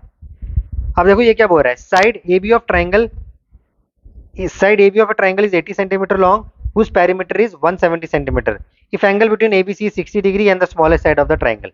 ठीक है, देखो यहाँ भी क्या बोल रहा है, साइड्स के बीच में एंगल बोल रहा है, ठीक है। बस आपको एक चीज पेरीमीटर गिवन है, याद रखना जब भी आपको पेरीमीटर दिया हो ना, तो पेरीमीटर किसी भी चीज का जब आप क्या निकालना हो, तो याद रखना, बता देता हूँ, पेरीमीटर होता है सम ऑफ ऑल साइड्स। किसी भी फिगर का जब पेरीमीटर निकालना हो तो सम ऑफ ऑल साइड, यानी ये वैल्यू आपको तीनों साइड्स का सम करके दिया है। एक साइड दिया है, यहाँ से आपकी दो साइडें निकल जाएंगी, तो जिन दो के बीच में एक एंगल है उसमें से एक वैल्यू निकाल देना, पुट कर देना। तो ये वाला क्वेश्चन होमवर्क है आप लोगों के लिए, ट्राई करना। हिंट दे देता हूँ, कोसाइन रूल ही लगेगा यहाँ पे, नहीं होगा फिर बातचीत करेंगे। मुझे जो क्वेश्चन आपको मैं होमवर्क के लिए दे रहा हूँ ना, ये आपको करना ही करना है, बिकॉज देखो अगर यहाँ पर अगर आपने अपने साथ नहीं रहे ना, मतलब क्या कहते हैं, ऑनेस्ट नहीं रहे, तो लॉस आपका है। बिकॉज देखो फिर आपको मेरे को डाउट पूछेगा इंस्टा पे, ठीक है, और इसका आंसर मेरे को सारे के सारे कमेंट सेक्शन में चाहिए। जो जो क्वेश्चन होमवर्क दे रहा हूँ, क्वेश्चन क्या चाहिए मेरे को, कमेंट सेक्शन में आंसर चाहिए। आप चाहे तो वीडियो को रोक के टाइम स्टैम्प करके आंसर दे देना, या तो लिख देना सर कॉन्सेप्ट 5 को क्वेश्चन 2 का आंसर ये, ऐसे मत कह देना ये करके, मुझे समझ में आना चाहिए ना कि किस क्वेश्चन का आंसर दिया हुआ है, ठीक है। तो ये क्वेश्चन मैंने आपको होमवर्क के लिए दे दिया। चलो आगे बढ़ते हैं। आज का आपका कॉन्सेप्ट नंबर 6, और ये हमारा आज का आखिरी कॉन्सेप्ट रहेगा, ठीक है, क्योंकि पहली वीडियो है तो बोलोगे सर बहुत पढ़ा दिया, लेकिन देख रहे हो आज मैं आपको बस एक डेमो दे रहा हूँ कि किस तरीके से हम यहाँ पर काम करने वाले हैं, ठीक है। सबसे पहले हम बात करेंगे प्रॉपर्टीज ऑफ सिमिलर ट्राइंगल्स के बारे में। किसके बारे में, सिमिलर ट्राइंगल्स के बारे में। सबसे पहले तो आपके पास क्वेश्चन ये है कि सर सिमिलर ट्राइंगल्स होती क्या है, सिमिलर ट्राइंगल्स कौन सी होती हैं। तो देखो सिमिलर हमारे पास दो तरीके की ट्राइंगल्स होती हैं, एक होती है कॉन्ग्रुएंट ट्राइंगल्स और एक होती है सिमिलर ट्राइंगल्स। सिमिलर ट्राइंगल हमारे पास वो ट्राइंगल्स आ गई जहां पर आपके पास क्या होता है, देखो दो चीजें होती है, साइज और शेप, ठीक है। कॉन्ग्रुएंट के लिए आपके पास दोनों को दोनों सेम होना चाहिए। यहाँ पर क्या होना चाहिए, ये कहता है कि सर यहाँ पर जरूरी नहीं है सिमिलर ट्राइंगल एग्जैक्टली क्या हो, ये नॉट एग्जैक्ट सेम हो सकती हैं। सिंपल सी बात याद रख लो कि जो सिमिलर ट्राइंगल्स होती है ना, यहाँ पर साइड की रेशियो सेम होती है। क्या होती है, साइड की रेशियो सेम होती है, साइड की रेशियो सेम होती है। और आपको पता है कि जब रेशियो है तो एग्जैक्ट वैल्यू तो होती नहीं है, तो साइड की रेशियो क्या होती है, वो सेम होती है। और यहाँ पर जो ये होता है नॉट एग्जैक्टली सेम, ये एग्जैक्टली सेम नहीं होती, ठीक है। मतलब एग्जैक्टली सेम होने का मतलब क्या है कि आप इसको सुपर इम्पोज नहीं कर सकते। मतलब जैसे कॉन्ग्रुएंट ट्रायंगल्स होती है ना, वो सिमिलर होती है, similar in shape and similar in size, ठीक है। यहाँ पर ये सिर्फ सिमिलर इन शेप होती है, साइज में नहीं। देखो इन दोनों ट्रायंगल्स में आपको दिख रहा है शेप में सेम है बट साइज में अलग अलग है, तो इसलिए कह रहा हूँ ये एग्जैक्टली सेम नहीं है। यानी आप इसको लिख सकते हो कि इसमें सुपर इम्पोज आप नहीं कर सकते, मतलब एक के ऊपर एक आप नहीं रख सकते। आपने फिजिक्स में पढ़ा होगा superimposition principle. But congruent triangle हम उसको सुपर इम्पोज कर सकते हैं, एक के ऊपर दूसरी फिगर को हम आराम से बिठा सकते हैं। क्लियर है यहाँ तक। और इसमें जो तीसरी प्रॉपर्टी आपको याद रखनी है, यहाँ एंगल्स बराबर होते हैं। क्या होते हैं, एंगल्स बराबर होते हैं भाई साहब, एंगल्स बराबर होते हैं। देखो मैं बड़े प्यार से पढ़ा रहा हूँ यार, और बड़े मैं मानते हुए चल रहा हूँ कि आपको चीजें बढ़िया से समझ में आ रही हैं। कोई भी चीज़ जो आपको समझ में नहीं आएगी ना, तो प्लीज़ मेरे को कमेंट सेक्शन में बताते रहना कि सर ये चीज़ समझ नहीं आ रही। ये फिगर आपके सामने बोल रहा है कि अगर ए बी सी और पी क्यू आर अगर आपका सिमिलर ट्राइंगल्स हैं, देखो ए बी सी और पी क्यू आर अगर आपका सिमिलर ट्राइंगल्स हैं, तो मैंने क्या बोला, उनके जो साइड्स के रेशियो है वो हमेशा इक्वल होते हैं। देखो ए किसके बराबर, पी के, ठीक है, बी किसके बराबर, क्यू के, और सी किसके बराबर, सी अपॉन आर, ये हमेशा बराबर होंगे। तो ये आपके सामने दिया हुआ है, A upon B, B by Q, C by R, ये आपस में क्या होंगे, इक्वल होंगे। तो ये आपका पहला कंक्लूजन, ठीक है। नेक्स्ट, अब उनका जो रेशियो है किसका, कॉरेस्पॉन्डिंग साइड्स का, रेशियो ऑफ कॉरेस्पॉन्डिंग साइड्स का। अब देखो मैं आपको यहाँ पर इसको याद करने का तरीका बताता हूँ। देखो अब मुझे बताओ, ट्राइंगल की जो साइड्स होंगी, ट्राइंगल की जो साइड्स होंगी वो किस में होंगी, मीटर यूनिट में होंगी कि नहीं होंगी, मीटर में ही होंगी ना, यस और नो। अब साइड्स अगर मीटर में है तो याद रखना, कोई भी ऐसी वैल्यूज जिनकी रेशियो मुझे मीटर में मिलेंगी ना, कोई भी ऐसी वैल्यू जिनकी रेशियो मुझे किस में मिलेंगी, मीटर में, तो हमेशा क्या होंगी, वो कॉरेस्पॉन्डिंग से उनकी रेशियो हमेशा क्या होगी, बराबर होगी। यानी देखो, पेरीमीटर है, पेरीमीटर ऑफ ट्राइंगल क्या होता है, तीनों ट्राइंगल्स का सम। तो इसका भी आंसर किस में मिलता है, मीटर में मिलता है। सेमी पेरीमीटर में पेरीमीटर का आधा, इसका भी आंसर किस में मिलता है, मीटर में। मीडियंस का भी आंसर किस में मिलता है, मीटर में। रेडियस इन रेडियस वो भी मीटर में, सर्कम रेडियस भी मीटर में, सबका आंसर क्या मिल रहा है, मीटर में। तो इसलिए वो कह रहा है कि जो कॉरेस्पॉन्डिंग साइड्स है उनका रेशियो बराबर होता है रेशियो ऑफ पेरीमीटर, ठीक है, ratio of perimeter, ratio of semi perimeter, corresponding medians in radius और सर्कम रेडियस। तो इसको आप सिंपली याद रख लो, मैं आपको यहाँ पे लिखवा देता हूँ इन शॉर्ट, कि अगर आपको एक चीज रखी जाए सिमिलर ट्राइंगल्स में, ऐसे ऐसे याद रख लो, सिमिलर ट्राइंगल्स में, सिमिलर ट्राइंगल्स में जिनका भी यूनिट मीटर होगा ना, जिनका भी यूनिट मीटर होगा, ठीक है, उनका क्या होगा, उनका साइड्स का रेशियो हमेशा इक्वल होगा, उनका साइड्स का रेशियो क्या होगा, हमेशा इक्वल होगा।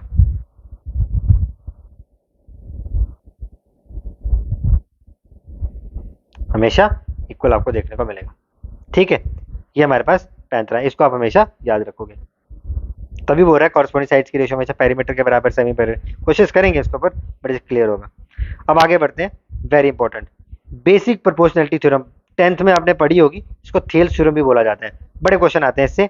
ये कहता है अगर आपके पास कोई एक ट्राइंगल है, जैसे ए बी सी है, ठीक है, उसने बोला कि अगर ये जो साइड है डी, अगर आपने इसको पैरेलल कर दिया किसके, बी सी के, तो अगर ऐसा है अगर डी पैरेलल है बी सी के, तो आप बोल दोगे sir A D by A B किसके बराबर हो जाएगा, ए बाई ई सी के बराबर।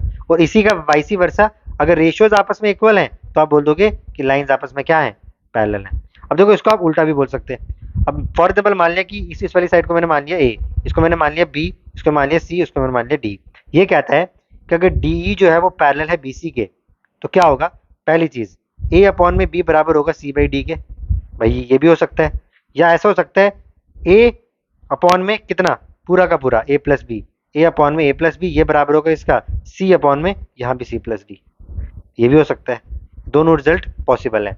और ये आपको कहता है, ये इसी का वाइसी वर्सा बोलता है कि अगर इन दो में से फॉलो होता है तो डी पैरेलल हो जाएगा बीसी के। बोलो बात समझ में आई कि नहीं आई, पक्की बात है भाई साहब, समझ में आ रहा है। चलो आगे बढ़ते हैं। तो ये थी आपकी बेसिक प्रोपोर्शनैलिटी थ्योरम, यानी कि थेल्स थ्योरम। अब इसी थेल्स थ्योरम के ऊपर कुछ इंपॉर्टेंट रिजल्ट्स हैं, सम ऑफ द रिजल्ट्स हैं इसके जो डिराइव हुए हैं इस थ्योरम से, वो देखेंगे।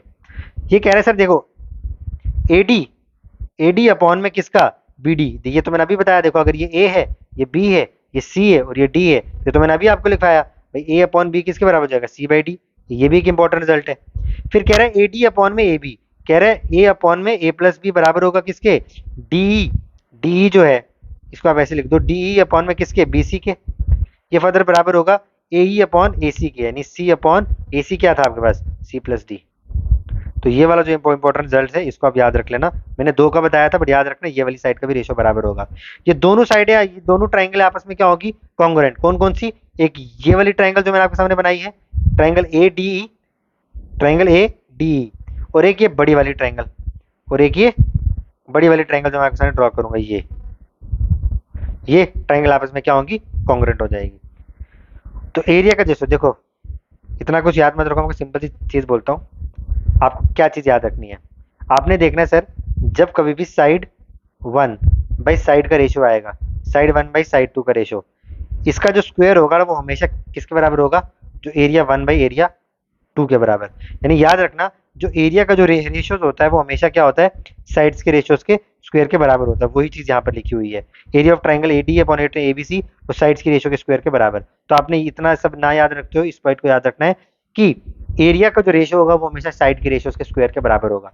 और सेकंड पॉइंट जो हमने पीछे पढ़ा वो क्या याद रखना कि सर जो भी साइड्स का रेशियो है, साइड 1 बाई साइड 2, वो हमेशा बराबर होगा जिनका भी यूनिट मीटर आएगा, चाहे पेरीमीटर 1 बाई पेरीमीटर 2 हो, है ना। फिर हमने पढ़ा मीडियन 1 या मीडियन 2 हो, एटसेट्रा।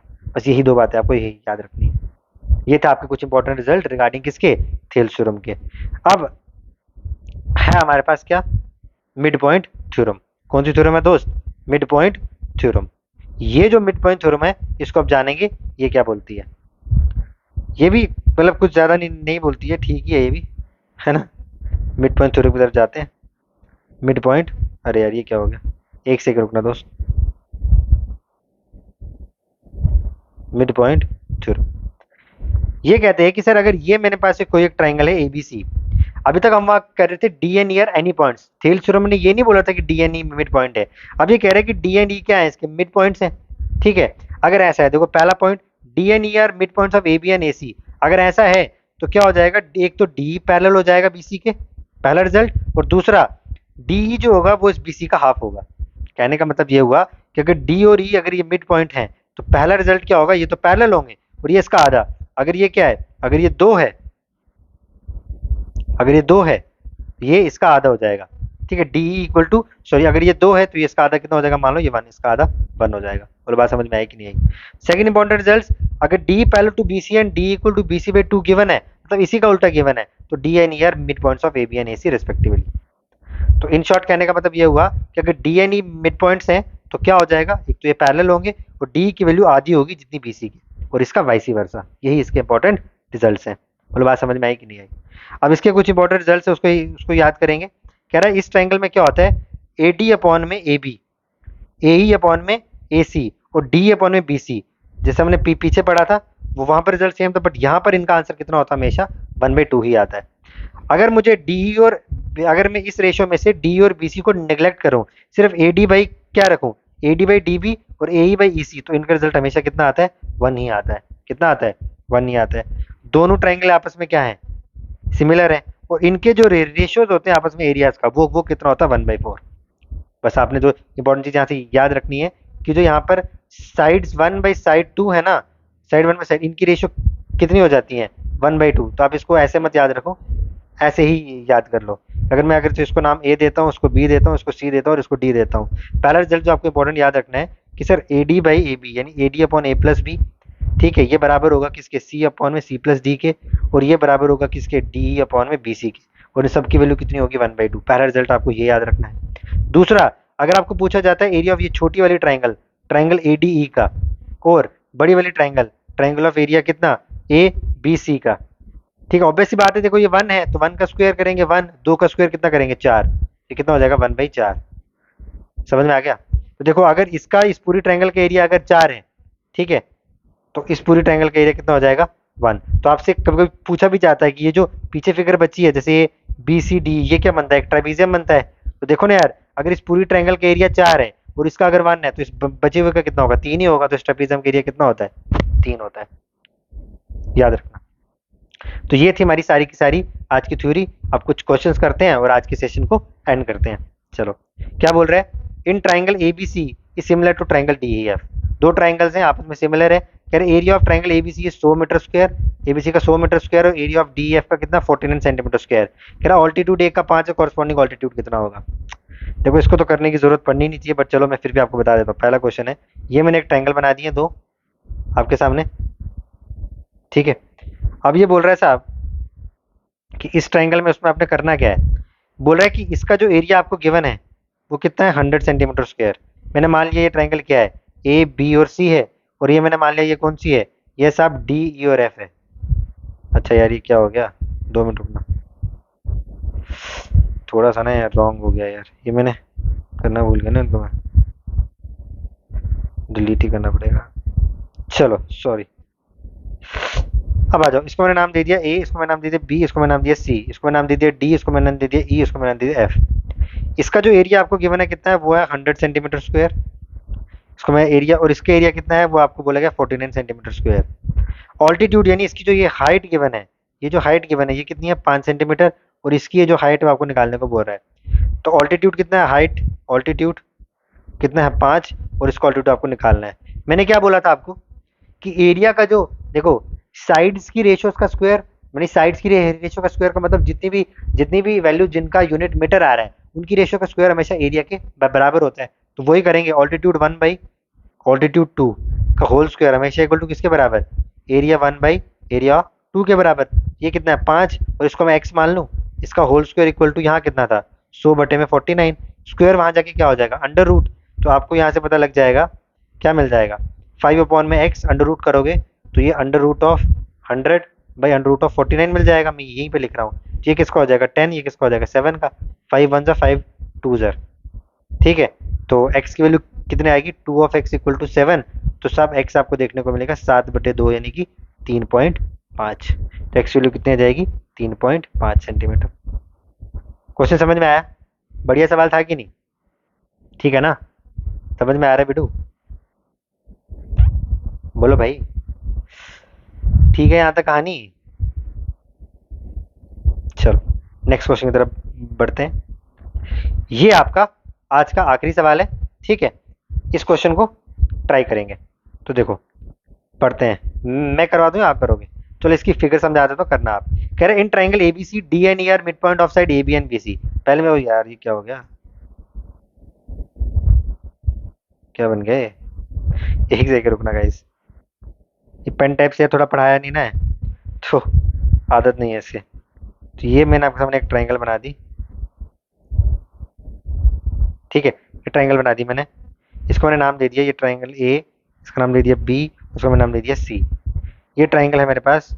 अब वो कह रहे हैं एक ट्राइंगल ए बी सी में D N E are mid point of side, A B इसका मिड पॉइंट है और बी सी का मिड पॉइंट कौन है, ई, ठीक है। तो यानी मैं ऐसे मिला ही दूंगा इसको, है ना। तो ये क्या बोल रहे हैं, डी एंड ई इसके मिड पॉइंट है, इस पॉइंट को मैंने नाम दे दिया डी, इस पॉइंट को मैंने नाम दे दिया ई, मिड पॉइंट्स है इनके। कह रहे such that D E parallel to किसके, डी ई पैरेलल है किसके, ए सी के, ये चीज गिवन है। कह रहे डी बी की वैल्यू कितनी है, A D is to D B 5:3, A D कितना है, ए डी की वैल्यू 5 है और डी बी की वैल्यू कितनी है 3, इसकी वैल्यू 3 है। ये टोटल कितना होगा, ये 8 नहीं हो गया, ये 5 है 3 है, तो टोटल ए बी कितना हो गया 8 हो गया। कह रहा what is the ratio of area of triangle किसका, triangle B D E upon area of triangle, sorry trapezium आ गया भाई, देख रहे हो ट्रेपीजियम कौन सा, ए सी ई डी, ये निकालना है। अब क्या करोगे बिडू, फंस गए बाबू। देखो ट्रेपीजियम कौन सा होगा, ट्रेपीजियम आपके पास होगा ये वाला, सुनना ध्यान से, ट्रेपीजियम आपके पास कौन सा होगा, वो यही होगा, ये मैं आपको समझ यहाँ पर बनाऊंगा, ये वाली जो फिगर है ना, यही आपके पास क्या होगी, ये आपको समझ यहाँ बनवा रहा हूँ, यही तो है ट्रेपीजियम आपके पास, यही तो है ट्रेपीजियम, बोलो हाँ या ना, यही है ट्रेपीजियम, ये आपको निकालना है। मैं जरा इस वाली लाइन को ना थोड़ा डार्क कर देता हूँ, डी को, ये नहीं हो रहा, कलर चेंज करना पड़ेगा, चलो ठीक है, अब हो गया, अब ठीक है। अब मुझे बताओ इस ट्रेपीजियम के एरिया आप निकालोगे कैसे। मैं कह रहा हूँ अगर इस पूरी ट्राइंगल एबीसी में आप इस ट्राइंगल बीडीई का एरिया क्या कर दो, माइनस कर दो, तो आ जाएगा ट्रेपीजियम का एरिया, बहुत बढ़िया। लेकिन इसके लिए मुझे ट्राइंगल एबीसी चाहिए, अगर ट्राइंगल एबीसी चाहिए तो मुझे रेशियोज किसके चाहिए, एबी का रेशियो चाहिए, है कि नहीं। तो सबसे पहले मेरा टास्क होगा निकालना एरिया, तो एरिया ऑफ ट्राइंगल किसका, बीडीई अपॉन में पहले निकालता हूँ एरिया ऑफ ट्राइंगल एबीसी, ठीक है, पहला टास्क मेरा ये है। एरिया ऑफ ट्राइंगल कौन सा, बी डी, अबे यार ये क्या हो जा रहा है इसको, सॉरी गाइस, है ना, थोड़ा सा मैं, ये फर्स्ट क्लास है, विद इम्प्रूव हो जाएगा, कोई दिक्कत नहीं है। एरिया ऑफ ट्राइंगल किसका निकाल रहे हैं, ट्राइंगल बी डी ई, और मेरे को एरिया ऑफ ट्राइंगल क्या चाहिए, ए बी सी चाहिए। अब देखो निकालेंगे कैसे, एरिया का जो रेशियो होता है वो क्या होता है, साइड के स्क्वायर्स के बराबर होता है। तो देखो बी डी ई में क्या है, बी डी ई में क्या हो जाएगा, एक तो साइड, देखो बी डी ई में और ए बी सी में एक तो साइड आपका बी डी आ रही है, यानी डी बी कह दो या फिर बी डी कह दो, इसका स्क्वायर अपॉन, इसमें ए बी में मेरे को पूरा लेना पड़ेगा, क्या अपॉन ए बी का स्क्वायर, क्योंकि साइड का स्क्वायर्स का रेशियो है तो एरिया का रेशियो बराबर होता है। तो इस ट्राइंगल में मैंने क्या ले लिया, इनकी रेशियो प्रेजेंट थी तो मैंने ये ले लिया। डी बी की वैल्यू कितनी थी, डी बी की वैल्यू थी साहब मेरे पास, डी बी 3 का स्क्वायर तो 9, और ए बी का स्क्वायर कितना था 8, ये कितना हो गया 64, तो 9/64 हो गया, बोलो हाँ है ना। तो आपको पता लग गया area of A B C कितना है 64 और बी डी कितना है 9। तो मुझे एक चीज़ बताओ, अगर आप 64 में से 9 माइनस करोगे ए बी सी में से, अगर आप बी डी माइनस करोगे तो यही बचेगा, तो कितना बचेगा 55। तो यही आपके पास क्या आ गया, area of trapezium, area of trapezium आ गया। आपसे पूछा क्या है, ये चीज़ पूछी थी आपसे, बी डी अपॉन ट्रेपीजियम इसका एरिया। तो बताओ भाई, बी डी का एरिया तो हमने निकाला है 9 और ट्रेपीजियम का कितना निकाला 55, तो आंसर कितना आ जाएगा 9:55। तो ये जो क्वेश्चन था ये हल्के में मत लेना, सॉरी यार, 9:55 आपका आंसर है। ये था क्वेश्चन आपका, ठीक है भाई साहब। तो ये था हमारा आज का सेशन, यस बिल्कुल सही बात है, इसके साथ हो गया। और ये आपकी लास्ट की slide, hold on it's continue, अभी खत्म नहीं हुआ है, अभी तो बस शुरुआत है। Sanyam series will be on a roll, I tell you. ये जो आपका जेकेएसएसबी का फ्री कोर्स है ना, that will be on a roll. बस आपसे गुजारिश इतनी सी है, यू हैव टू सब्सक्राइब। क्या करना है दोस्त, subscribe for more such interesting videos. कहीं जाने की जरूरत नहीं है, मिलेंगे बहुत ही जल्द। कब, नेक्स्ट वीडियो में। मैंने आपको कहा हफ्ते के 3 लेक्चर्स मिलेंगे आपको। ये जो पहला हफ्ता है इसमें आपको देखता हूँ कितने लेक्चर मिलते हैं, बट फ्रॉम नेक्स्ट वीक आपको प्रॉपर शेड्यूलिंग के हिसाब से मिलेगा। डन। तो ये हमारा आज का सेशन था। तो एक बार सारे के सारे कॉन्सेप्ट एक बार फटाफट से रिवाइज कर लें फटाफट से, ताकि इस सेशन को एंड करें, ठीक है। चलो देखो,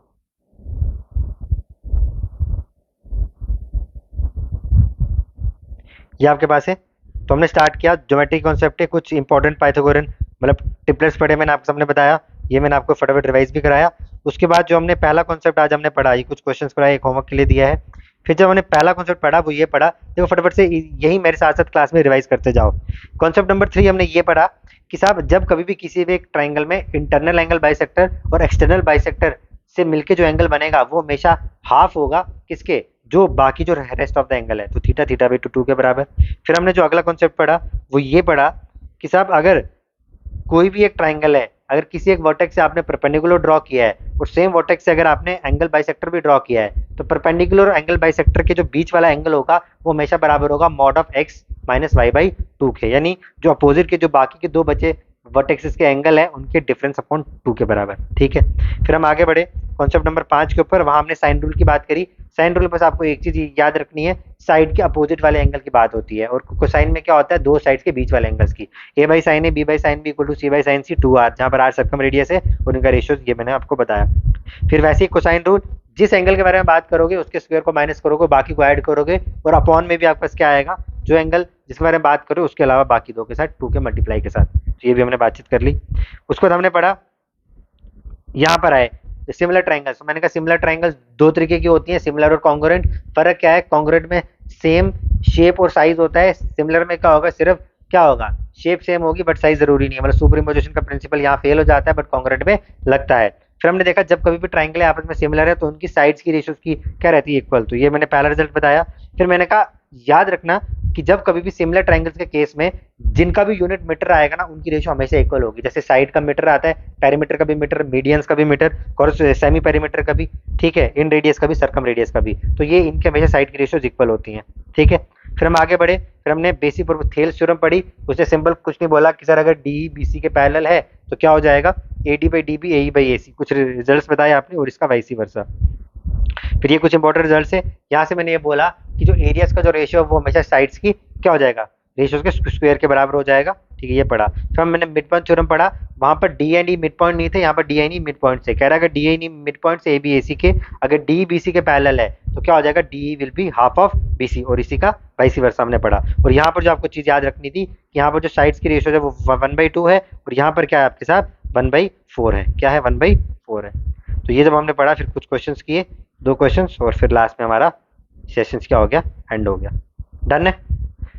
तो आई गेस मैं मानते हुए चल रहा हूँ आपको आज के सेशन में मजा आया। अगर मजा आया है, this is your first lecture, ठीक है, आप कमेंट सेक्शन में जरूर बताना कि साहब आपको ये वीडियो लेक्चर कैसा लगा, बिकॉज आपका जो रिव्यू है ना वही मुझे आगे मतलब मोटिवेट करेगा भी, और ये भी मतलब मुझे गाइड करेगा कि मुझे क्या क्या चेंजेस लाने हैं अपने सेशंस में, ठीक है, समझ में आ गया। तो I am just counting on कि आप लोग क्या रिव्यूज करते हैं, और रिव्यू से भी इंपॉर्टेंट जो क्वेश्चन होमवर्क के हैं उसको आपने मुझे कमेंट सेक्शन में आंसर देना है, वो मैंने आपको बताया कैसे और क्या, ठीक है। तो दोस्तों आज की वीडियो को फिर इतना ही रखते हैं, मिलते हैं बहुत जल्द नेक्स्ट वीडियो लेक्चर में। टिल देन टेक केयर, जय हिंद, जय भारत भाई, थैंक यू।